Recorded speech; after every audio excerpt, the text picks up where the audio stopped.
Hi, this is Biotronix digital ergometer, mass and model, but solution forever. I'm just opening the case. You will be getting this case like this. I'm opening the same.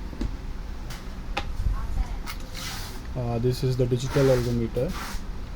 You can see I have already inserted battery in the same.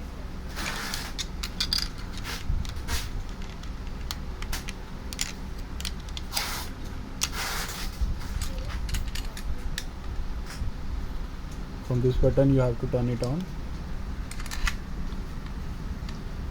You can select the unit in kg, lb, fin or O's. I'm selecting the same as kg.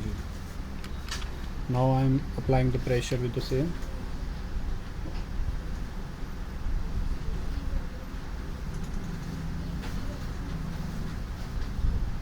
As you can see, it was varying, but now it's stable, so the same has been locked, and now you can take the reading.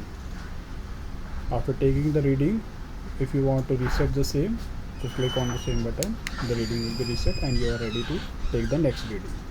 Thank you.